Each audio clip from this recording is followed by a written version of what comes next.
Welcome to the podcast, the 2-for-1 podcast. I am your host, Bacon, the pointlessly pontificating planeswalker. I'm here with my buddy. I'm Zemoo, and I am just happy to be here. I'm not keeping up with your epitaphs and names and titles.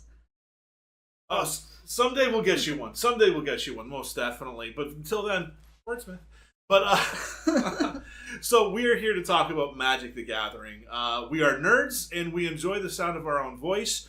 And we're just delighted to be here with you, kind of sharing our thoughts on stuff. As always, we're brought to you by a classic 2-for-1, Thragtusk. Thragfather himself, always carry 2 spears. You're gonna need them. Now, this one's a 2-for-1 because your opponent needs 2 pieces of removal to kill this one pesky little 5/3. Yes. But we also picked it because it kind of fits into the theme of the episode, which, in a nutshell, is things we'd like WOTC to stop doing. Yep. Lately, there's been a lot of stuff. So, Wizards, as a matter of company policy, has kind of stuck its foot in it a few times. Pinkertons. But we're not here to talk about that this episode. Thank you, I appreciate that. We're not here to talk about that kind of stuff this episode. Not like the social policies and everything that Wizards has come out. Because at the end of the day, this is a game, and it's supposed to be fun. And so these are things that we think Wizards can stop doing from like a design aspect to make the game a little bit more fun again. Yeah, so we'll do a whole nother episode on, the administrative goings-on of WOTC and how they keep giving themselves the worst PR in the world. Your rights are confronted by private law enforcement agents. Yeah. If you guys want to leave us some comments explaining what topics of that you'd like us to hear for the next episode, feel free to do that, but don't give us all these like, oh, why did you talk about that? Like, we will get to it. This isn't the only thing we hate about WOTC. It's just the thing we want to focus on today is, the things they're actively doing to sabotage the game of Magic from a design point. Exactly. This is, and not to mention our good old-fashioned boomer rant of, back in our day, we had to put combat damage on the stack, and we liked it, damn it. Yeah, but it's sort of our pet peeves, things we wish we stopped doing because they're not the Magic we grew up with, in a way. So, Zemo, why is Thragtusk up there for you? So, Thragtusk is sort of the poster child, in my mind, of over-engineered card design. For those of you who weren't around back then, Thragtusk was designed as an answer to the Delver of Secrets deck in Standard. The card Vapor Snag was a common that, just on summon with the damage, how good can it be? Was actually really good in Standard. It was and the Delver deck was kind of too good. But it really wasn't Vapor Snag's fault, it was more Mana Leak's fault, but we'll get to that in a minute. So, WOTC designed Thragtusk to enter the battlefield, gain 5 life, and when it leaves play, not just dies, leaves, drop a 3/3. So, no matter what, it's going to erase a Delver. Yep. And that card was specifically designed to be an answer to the Delver deck.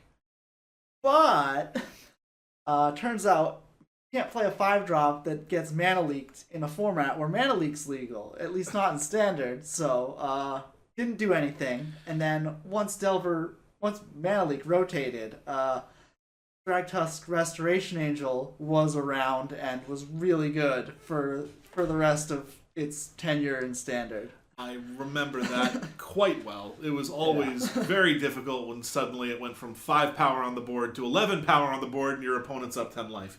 Yeah. You remember back in the day when we used to design the decks that would beat the other decks instead of Wizards? Yeah, they used to just make the cards, we would figure out what the good ones were, and, rinse, repeat. Now they tell us, they're like, we made this card to be good. Yeah, this is the chase rare of the set. Yeah. They say on streams. Like Torrential Gearhulk. Like, I remember hearing that specifically. We designed this to be like the engine behind a control deck specifically. Yeah. They said it was a 5/6 because they didn't want the control finisher to be slow. They wanted the games to end quickly, so they said, we'll make this control finisher and give it a ton of power so it will actually end the game, because we were just coming off of I wasn't just, but it was coming off of like Nephalia Drownyard standard into only win condition is Elixir of Immortality. How the pendulum swings. Yeah, that was just in everyone's minds fresh. So it was like, okay, we'll make a control finisher that ends the game. And I don't know.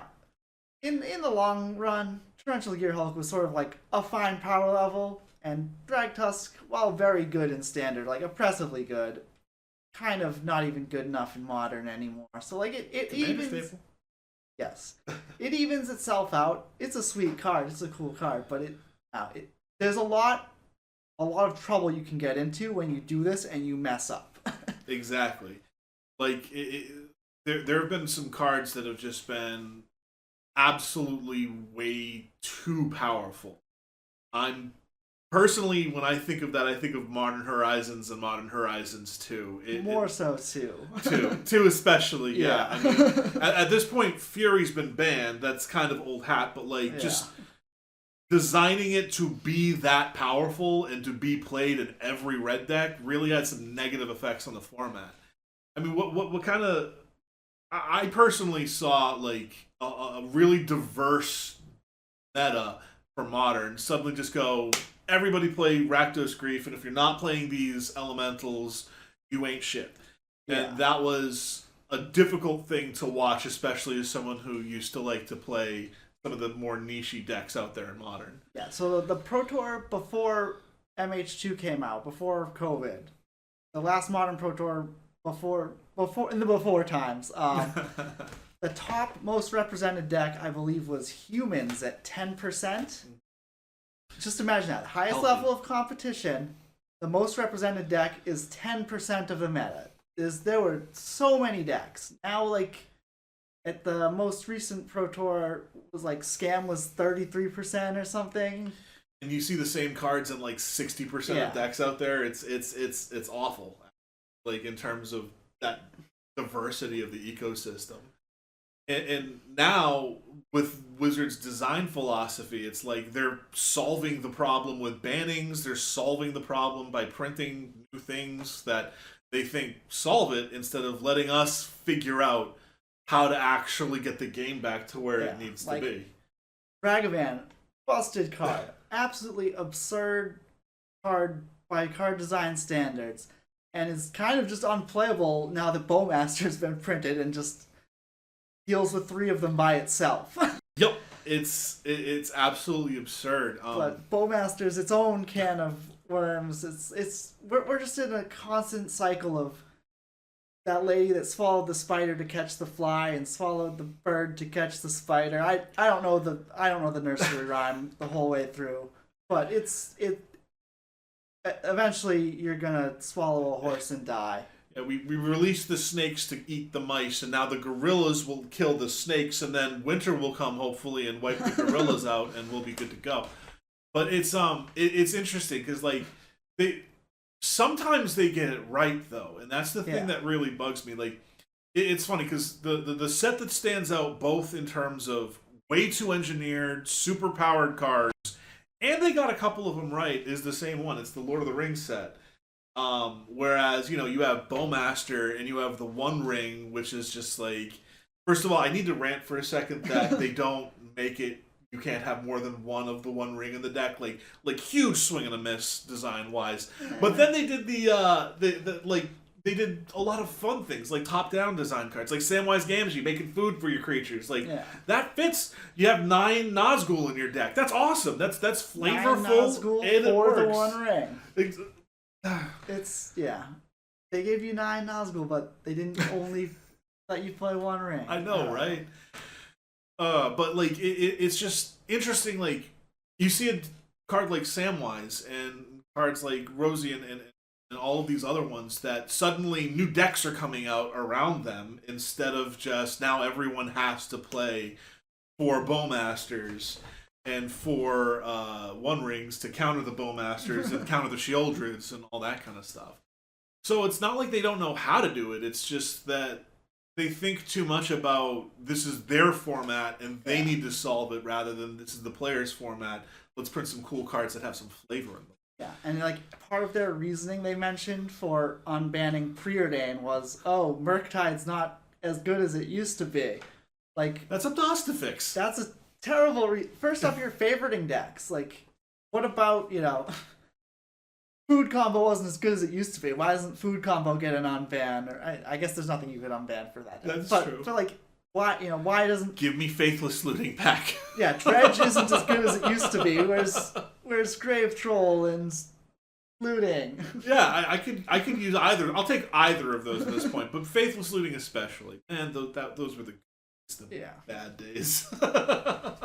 So I guess that sort of segues to our next topic. Is I think a lot of the reasons why they're printing cards like they do, where they can't afford to fail, so they have to push it, is they have this argument where it's like we can't have a miss, we can't, if we make a set and nothing changes or like it doesn't change enough, like we'd rather print super good cards and ban a few. That's like part of what they said with Fires. Like we'd rather push it and ban a few than underperform and have you hate it. I just kind of disagree with that in terms of a business strategy. A lot of the things they do is like, oh, well, if we print this mechanic, and we don't push it enough and it doesn't see constructed play, it'll be a failed mechanic. That's sort of like a straw man. You hear people like, oh, Coven was such a bad mechanic.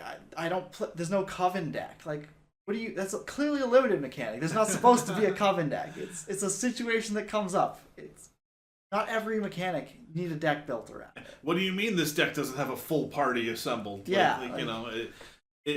I remember, like, those mechanics are fun to play around in Limited. I love playing those in Draft, and it was just a good time. Honestly, that comes down to, it reflects kind of a Hasbro corporate style of just jamming sales. If something misses, then it's an absolute failure instead of just a way the game evolves. Yeah, sometimes you miss. Life goes on. Limited Bros got a sweet format that wasn't busted. Like we can build cubes now. Let's throw them in cubes. Let's throw them in commander decks. Let's make some. Let's have some fun with it that way. Not everything has to be a competitive format. And you can do the Horizons thing where, like, oh, treasures weren't that big in Ixalan. Let's print more good treasure cards in Horizons. So don't print more good. Please. We're good. We're set. Rainback. There's plenty of treasure. Yeah, Lotus Petal should not be the barometer. Like, should not be can't find the words. Lotus Petal should not be your, like, goalpost of a thing to put into every single game of Magic. Yeah. Card is busted. It really is. It really, really. It has been for a long time. It's But yeah, like. But they didn't know it was busted when they printed it. That was the thing. They let us figure it out. Like, for the longest period of time, Lotus Petal was like a 50-cent card. Yeah. And then suddenly, like, we figured out, hey, this is incredibly good in, like, every deck you could possibly play it in. Yeah. And it was printed once? Okay, cool. Let's spike it up to $30 that it is now. At the time of this shooting, who knows? Like 15 cents once it's reprinted in, like, 6 new secret layers or something. Yeah. I don't know. Who knows?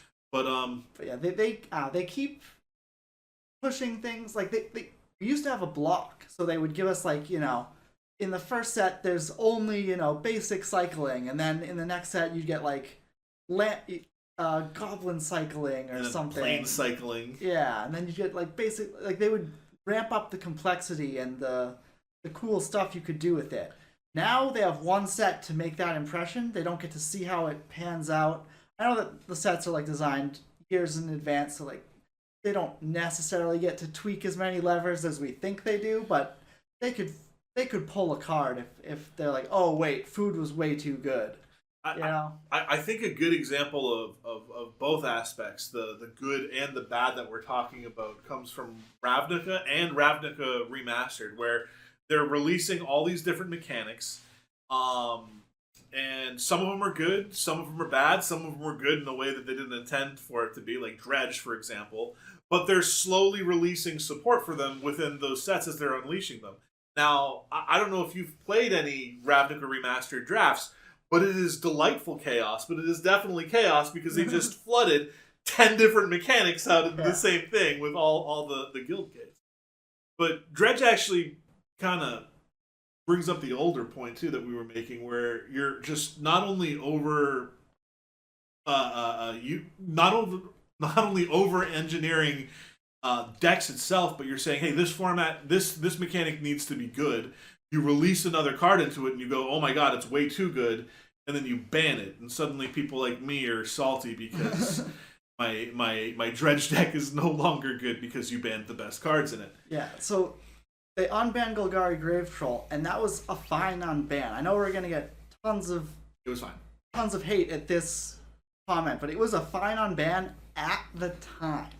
And the reason why it wasn't fine was they printed Prized Amalgam, which is a card that the first time I was like, this only goes in Dredge and no other deck. There's nothing else. Yeah, there's no reason for this card to exist other than you're supporting Dredge.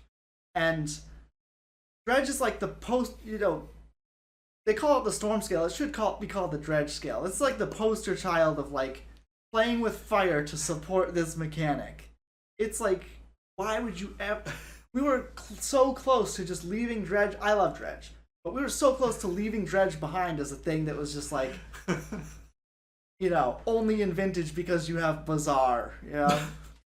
We were so close to leaving Dredge behind, and then just like, okay, now that Grave Troll's unbanned and it did nothing, how do we make it a problem again? Oh, print Prized Amalgam, and oh, don't worry, we have a couple years, print Creeping Chill, another card that specifically says Narcomoeba's text of like, oh, only do a thing if you Dredge it. So who knew dealing 6 damage, gaining 6 life, and having 15 power on the board turn 2 was a good thing, huh? It's not Grave Troll's fault that it got... I mean, Grave Troll's a busted card, but... There's... What difference is there between Dredge 5 and 6? There's one difference there. How much more busted is Grave Troll than Stinkweed Imp? And like, Stinkweed Imp is the right color for Icarid, which isn't in Modern, but, it's... Brief now, I don't know if you... Whatever. The point is, like... They tried to make Dredge again, like, a reasonable thing, and that's just, like, not where you put your development. Especially back then, I don't think they had play design, so they just weren't testing that at all. They're just like, there's this Dredge deck, and we want to make it good again. Let's print a 0 mana 3/3. I think their attitude towards testing Modern back then was, that's really way too hard. There's a lot of cards, and they just threw stuff into Standard and went with it. Which is what we want, because we get to figure... Like, we're going to figure it out anyway. Don't try to figure it out and then be wrong. Exactly. And, there's always... With the amount of formats that there are in this game, there's always unintended consequences. Yeah. Like, you look at Trade Secrets, it's okay. It's fine. It's good. In Commander, it's just like, what? Yeah. But like, it can be tough to test for these things, but you don't have to test for all of it. Let us figure it out. Yeah. And then if something is absolutely busted, like, Oko or I'm drawing a blank right now, but like any of the clear bans that needed to happen, that's when you step in to fix the format. When suddenly like 80% of your format is this one card, maybe it's time to just ban that one card and then let us actually matriculate decks behind it instead of going, I'm going to print this silver bullet and it's going to deal with this one card. Now everybody needs to deal with that one card. Wait a minute, what do you mean the silver bullet fits better into that one card deck? Yeah. Like printing Pact of Negation, or printing a Force of Negation to deal with Force of Will. Great, now it has 8 of those. Thank you. Yeah. That's another thing. Like, you push a card for Modern Horizons, it goes right into Legacy as well, if it's pushed enough. Now, Legacy just has 8 Force of Wills if you want them. Yep. And also, on the a big criticism some people had of Legacy in the, before Modern Horizons times was, well, every deck just has 4 Brainstorm, 4 Force of Will. It's sort of too homogenous. because there's always that, force of will experience. Well, MH2 made it so modern is the same thing, except it's a different card. Every deck has an elemental that they kind of have to play, or heavily incentivized to play, and now we just all throw our hands at each other on the first turn, and then play a slow game after, if someone survives. It really was just not the best play experience going in. I'm more of a Commander player myself, but I did a couple of modern FNMs and observed the tournaments, and it was just so same thing every game you played that it just didn't really carry interest to me. And I've been playing Magic since like Exodus, so it just wasn't great, honestly. And it's like cards like that kind of monopolize formats, and when they do that, it just really takes away one of the best parts of the game, which is the deck building and the discovery and the figuring it out. They also print silver bullet cards way too frequently with specific things in mind, like Rhythm of the Wilds, Allosaurus Shepherd, and all of this kind of stuff, and it really does sort of take away from the play experience. Now, I don't mind silver bullets, but when Allosaurus Shepherd is a good example of something that I do mind, where every deck can afford to play it in the main because it's also an overrun that just completely shuts down counterspells. Now, if that's a sideboard card, like I used to play Dredge, I get it. Rest in Peace is a thing. Leyline of the Void is a thing. Sure, fine. But that's all they do. And if you play those against non-Dredge, suddenly you have dead cards in your deck. And there's supposed to be a trade-off when it comes to the silver bullet card. Yeah, like I like to think of Orcish Bowmaster as a sideboard card you can main deck. Yep. It's just like so good. Best way of dealing with an Orcish Bowmaster is with your Orcish Bowmaster. Your own Orcish, yeah. But I don't know. Orcish Bowmaster is like too good on rate, but it is sort of the right idea in terms of gameplay. Like I can cast a Wheel of Fortune into a Bowmaster that I know about and still win, I'm allowed to do that. Whereas if it were a Narset, I just couldn't. Yep. It's gonna hurt, but I can brainstorm in the face of a Bowmaster to find an answer to the Bowmaster. Yep. It's dealable, definitely. Now, in terms of... But I just don't like Rest in Peace and Leyline in their all-encompassingness, I guess. Yeah, suddenly I'm hard casting my Necromoeba as God intended, like a lot of people do the whole like, oh well, you can just board in Leyline if the deck's a problem. Like, you shouldn't have to board in Leyline. Like back in Hogak Summer, people like originally were like, oh well, Leyline exists, so that deck can never be too good. It's like, no, it can. When people are main decking Leyline of the Void in their Hogak decks because they're expecting enough mirrors at the Pro Tour the first weekend, like before it has any other big tournament results, it's just Moto. It's like we have a problem. That's the canary in the coal mine. Like it's supposed to be a band-aid, not an elixir of immortality. What's the super medicine? I don't know. We'll go with the elixir. That sounds pretty good. I liked it. Then I immediately doubted myself. Anyway, back. It's now there is another thing too. Like sometimes with Hogak, like that card feels like it was meant to be in Commander. Yeah. And I think that's a lot of the trouble that they're having is that they now have all these different formats that have such diverse needs in terms of what kind of cards they have that it can be really tricky when you design for a specific format.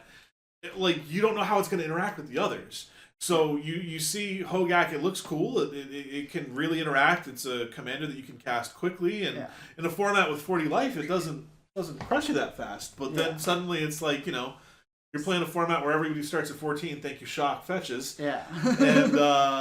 and it's a little bit better. Yeah. Hogak has Delve, and you can't spend mana to cast it. Those like two cool things you could put on a command, because like Delve and Commander is like, hey, the commander tax with it. Like really cool, and there's only was only Tassiger before then, so it's like, I want to give people more of this.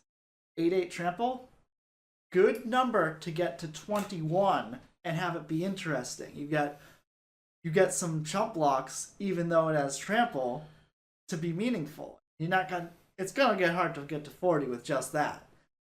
But Modern turns out not hard to find the puzzle of Stitcher's Supplier, Satyr Wayfinder. I'll insolent neonate into discarding Stink Medium turn 1. Go. And an 8/8 that never dies, even when it dies. What is dead can never die. It's pretty good. I don't know. I feel like they had to have not tested it to not have seen like how good it is. Like if it was like some crazy Lantern of Insight combo deck that took us 10 years to find, I'd be more forgiving. But when it's like, oh, found it immediately. It's it's pretty obviously just, you turn this to the side and it quarters your life. Okay, sure. Yeah. Let's just do that. It seems like they looked at that in the design file, was like, don't test that. Why bother? It's just a commander card. And it turns out it wasn't. Yo. Speaking of commander, I need to complain about one thing, which is the multiple things. This is a complaining episode. Let's just get into it. Yeah, normally we make content. We're making discontent today. Yes. The CEDH meta is terrible right now. The reason that it's terrible is because they've been printing cards specifically for the CEDH meta. I'm talking about your Deflectin Swats that have to be in every single deck that plays red. I'm talking about the blue one that I can't even remember its name. The one that counters a non-creature spell. All Force. of that. Exactly. And the Jeweled Lotuses and all of that. Now, don't get me wrong. I love that they're showing Commander some love. But you look at these cards, and they're in every single deck. They're super low print count, even with Commander Legends or Masters or whatever the hell it was called. And it's just printing money for WOTC and reducing. Everybody plays blue-black now. Why? Because you need the blue free counter spell with your Thassa's Oracle. Yeah. And everybody is playing combo now because of these cards that have been printed over and over and over again. I think Modern is a good place to look at it, but if you want to see something that's really just, even with the different commanders out there, one deck or two decks playing against each other, are you playing Food Chain? Are you playing Storm? Are you playing Thassa's Oracle? Or are you playing all four of those at the same time because you can actually get away with that command? And so you really can see it there in the CEDH community pretty heavily. I used to play a lot of Commander, and I kind of stopped around the time they started printing cards specifically for Commander, because those cards are kind of just too good. Like, the fun of it for me was finding, going through my binder and finding blatant thieveries and insurrections that no one's ever heard of or played before, and then getting to play them in a brand new format. Granted, that's not going to last forever, but like once you print Sylvan Primordial, you don't get to play cards that aren't designed for Commander anymore. See, there are some good examples in there. Like, I love the feel of the Doctor Who Commander decks in Commander. They're not like too overpowered, but then you look at them, and I have no idea what the hell those things are going to do in Modern. I don't think they play tested those things for Modern play. They're not Modern. They're Legacy. I don't know what those things are going to do in Legacy. Yeah. That's what I meant to say. Those are the words that should have come out of my mouth. It's also so hard to just keep track of what's legal for what. Because Lord of the Rings is legal for Modern, but Doctor Who isn't. It's like, it's so weird. Honestly, that was the right call. Making them just immediately Legacy only. Because they have such wonky effects. Like the Suspend guy. Like, I don't know what that's going to do. My mind is just... Yeah. But they have some good stuff in there. But at the same time, if you don't play the staples, the Arcane Signet, the Command Tower, the Path of Ancestry, and just like all of those good staples, then your deck is severely underpowered and represented. Every single deck has Arcane Signet in it. Every single deck has Soul Ring in it. Every single deck has Command Tower in it. And I don't feel like, apart from basic lands, that there should be in every single deck in any form. Like they banned Lutri before it got printed because it was just a free roll in every single deck. Yep. And a lot of the cards they're printing sort of fit that criteria. It's like, you should have it if your budget can afford it. Yep. They're printing cards to be desirable game pieces. That's their job, but I think they're just doing it in a too on the nose way. With power creep that succinct and that noticeable, it really takes away from why myself and a lot of other players elected to play modern over standard, which is in standard you have this constantly rotating set of cards. You have to change decks every set, right? You have to actually change decks. Like, cards will no longer be legal, but modern was supposed to be this place where you could spend a decent chunk up front to put your deck together, and then you have your deck and you can use that damn thing and you just update it with a couple cards every set, maybe. Yeah. But now, with the way the power creep has gone, especially when you're looking at Modern Horizons 2, it basically became a new standard where that was like the rotation. Yeah. If you're not playing these new super power creep, it's not even power creep, it's like power stomp or power walk now. Like, it's a power cliff. You are climbing this cliff. Yep. I was the type of player who had a bunch, I play my modern deck, get a bunch of store credit, and I just get the 2 or 3 cards I need in every new set. Then when MH2 happened, I just couldn't play modern because the store I go to isn't good at getting cards because they print so many cards now that it's just not worth it to buy packs and crack them for the store to have singles. It's just not worth it. So my store doesn't have the cards I need, so my store credit's useless. I had to buy into modern again, even though I was a modern player for like at least 7 years prior, maybe more. I actually can't think of how long I've been playing modern, and I feel old when Since there was a Type 1.5, I've been playing modern. But yeah, at least Return to Ravnica. Like, before Pioneer was a thing, I was playing modern. Before Pioneer cards existed. Return to Ravnica-ish. I don't know. I've been playing modern consistently since then, and I had to buy back into modern because, oops, all mythic elementals. Every deck needs 4. Well, not every deck, but most decks need 4 of them to compete. It was kind of tragic, honestly, when it came to that. I think that there's 2 different design flaws, and I think that this is touching on one of them, on both of them actually. So like, there's trying to engineer cards for a format, which, you know what, I'll give them good faith. Like, they're actually trying to make the game fun while making their product desirable.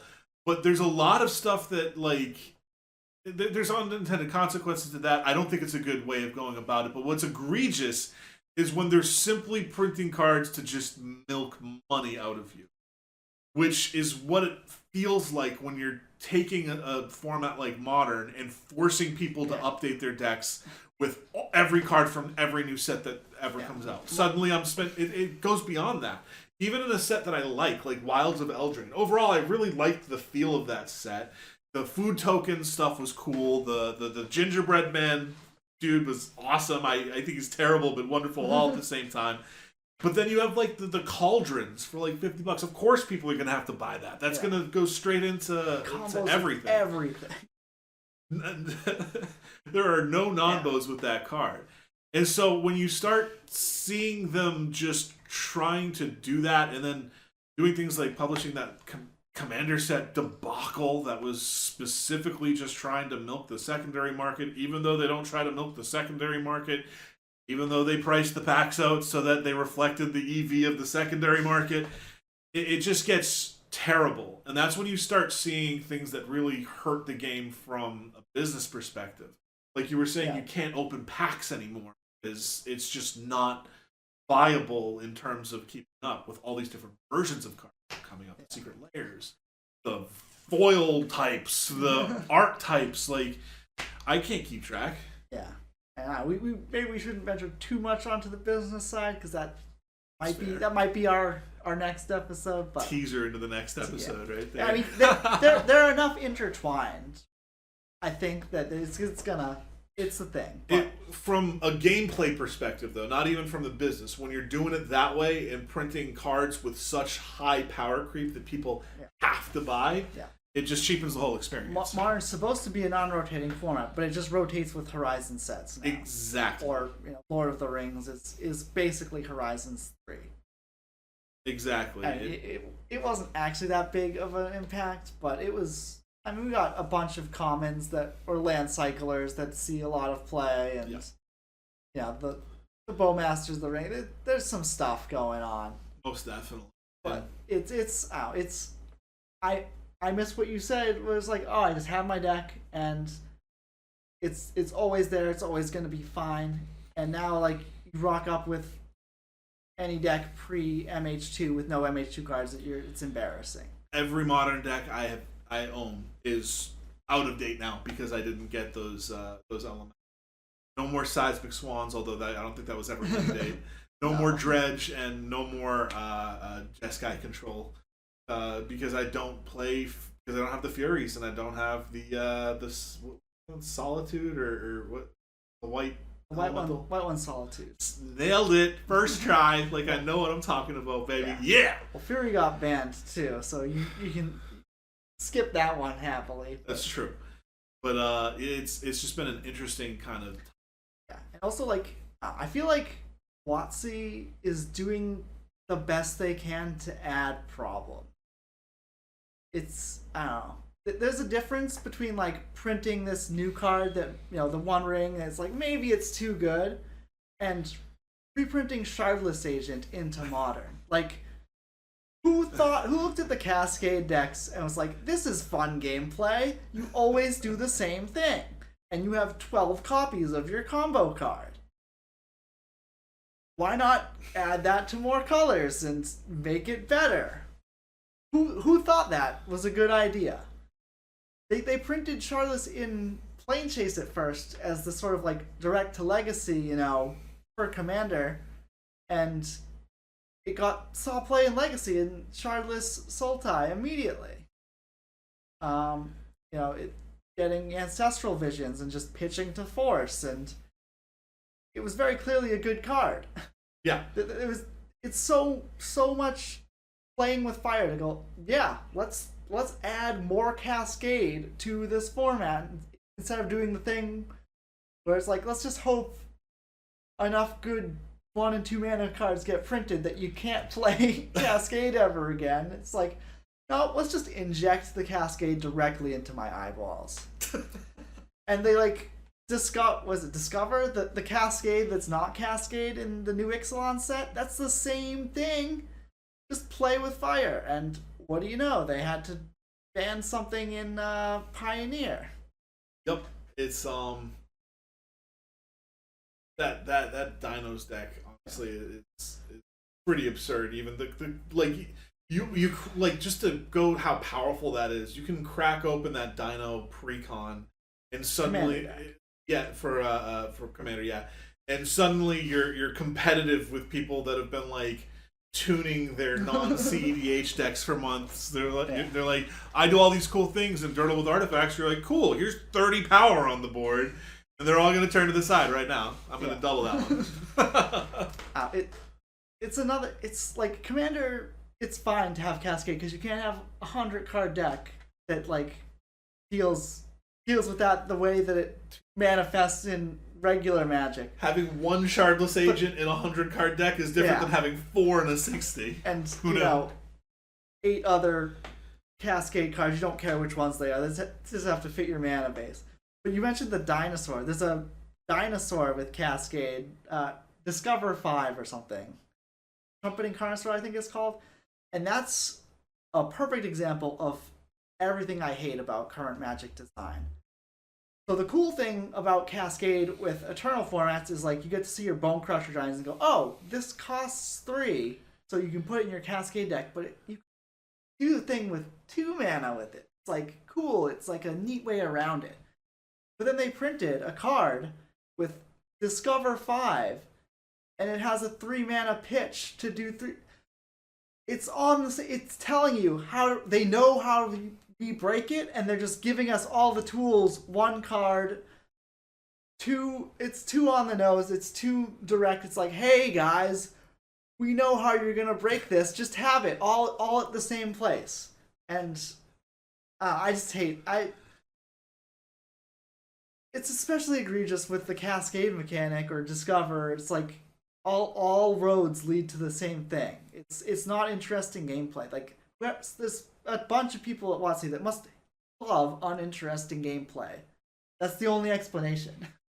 They on Arena, one of the jump starts had treasure hunt in it. You mentioned seismic swans. That's what you do, is you put treasure hunts in your deck to find 1,000,000 lands and swan. Deck plays 42 lands. No one's ever put treasure hunt in a deck that didn't plan to mulligan to treasure hunt and have the most uninteresting game ever. Who's having fun with this? Like, I get that someone likes this, but I feel like they design cards have fun playing and not have fun playing against. Yeah. Which is like, some people love grief scamming, some people love playing a Ragavan and, ride in the gravy train. But those are obnoxious cards to play against. Grief, you don't have They're answers because it takes your answers, and Ragavan, You have to deal with it or else you lose. Yeah, like that's the sort of joke, was like, it just dies to everything. Yeah, but like if it doesn't die, suddenly you're ripping the lightning bolt off of the top of their library and getting the treasure to kill it with. But it's I don't know. There's so much unfun happening. Like, maybe there's fun happening too, but there's also a ton of unfun happening. It feels like they're the ones that are taking the enjoyment out of deck building for themselves when they're creating these sets. It's like it's their format, their tournament scene, their games instead of ours, because they're just printing these cards that obviously have to be played and have to be answered, because if you don't, you're at a significant disadvantage. So, I guess to sort of wrap this up, we really want to see is Magic go back to a game for the players. And for their wallets. Exactly. And the cool thing about that is you make money in a more genuine way, because you can only power creep so much before people stop playing this game. And if you want this to be healthy, like, healthy games make money, especially when they have the fan base and the community that Magic has. Let's be honest here. We could play chess, we could play all this different stuff, but the thing that really drew people to Magic was the accessibility of community. I went to Magic when I was in the 5th grade because I moved to Massachusetts, a town in Massachusetts, where I didn't know anybody, and suddenly I picked this game up and I could make friends. And if the game gets to the point where it's financially feasible to keep up with it, if it gets to the point where, like, you can't play with your old cards on a kitchen table anymore, we're just going to stop playing it. That's not what we want to see. When I went to college, I went, I was in state, but I, didn't go with many people. Like, I knew 1 or 2 people from my school, and I was in a totally new building, all new people. And I'm an introvert. I don't, like, get out and talk to people. So the first week, I kind of just was in my room by myself, and I overheard in the hallway someone, like, explaining the text of Sarah Angel. And I called my mom. I was like, "You're coming by to, like, see me this weekend or something? Bring my Magic cards that I didn't bring." And I, walked up and was like, "Hey, I heard you talking about Magic. I play Magic. Let's play." And all my college friends I met that day, just playing, my Commander decks against theirs. And, they were more casual than me, but that didn't matter for Commander, because it was like, 2009 or something. Like, it was so much more accessible to play I was never like CEDH, but like I was trying to win and not like the first deck I played against them had like Static Orb and Winter Warp in it. So, I wasn't worried about their enjoyment. You sure you're trying to make friends there? I wouldn't mind if someone played that against me, because I want to play, their best. I want to get crushed or crush, But the point is, like, if I, rock up with the CEDH deck now, I'm not gonna make any friends against casuals. There's incompatible worlds. The difference, the void, the gap between casual and competitive has gone because of the power levels. Like you have people groaning like, oh, you're one of those people who can afford to buy the deflecting swats and whatever jeweled lotuses. Like that wasn't a thing back then. It was like, oh, nice, you have a cradle. Yeah. Like it was much. I mean, you get people who are grieved about the fact that you own expensive cradles, but back then there was less to be. Cradle was like $20. Yeah, maybe I don't know. When I first got printed. Yeah, it was 20 for a long time. It was 20 for a long time. It was it's it's gonna get more expensive. That's not what this is about. Yeah. It's more that like once you print cards that leave the others in the dust, you can't go back except with a ton of bans. And like the more you ban and the more you print these overpowered, over-engineered cards, the less accessible this game becomes. Yeah. Suddenly, Splinter Twin is no longer there, and you've wasted a bunch of money. Suddenly, Faithless Looting is gone, and Nick's Dredge deck sucks. Still bitter about that. But like, when it comes down to it, really, we're complaining productively as much as we can because we just want to see this game stay healthy. And Hasbro, remember, game stays healthy, it makes more money longer term. But that's really where it's at. They used to make the game good and hope people would come to it. Now they just like, oh, people are in it. We know that the average Magic player quits and comes back enough times that we can just afford to blatantly use them and hope they come crawling back to us.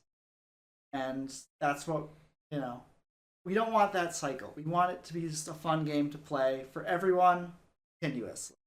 But more on that cycle the next episode that we run, because that is something that we're going to talk about, is the social aspects of this. Here I am getting into the business decisions they're making when I said we shouldn't talk about that. But next episode. Definitely. Thank you for watching. Yeah. Honestly, we really make this out of love for the game and the community. So you being here, listening to us rant in our boomer selves about the way the game could be is awesome. And especially if you made it this far into the video. Wow, thank you. Yeah. If you made it this far, you probably liked what you saw or didn't like it. Either way, give us that thumbs up or the thumbs down. Let us know. I respond to all troll comments, so please leave comments. Careful announcing that, but for all our negativity, we're here to say I can't imagine myself not playing Magic, even if it's just Cube with friends. Maybe I'll give up the grind of a set every week that they'll eventually start printing, but I'm always gonna play Magic, and I want the game to fare well, to be well. Yes. So we say this with love in our hearts. It's tough love. We're pointing out the flaws because we think they can be better. Exactly. And I feel the same way. I wouldn't have survived high school and middle school if it weren't for my nerd community out here. So, much love for watching. Thanks for watching. Been the 2-for-1 podcast. I'm Zemoo. I am Bacon. And it's been a genuine pleasure. Pleasure.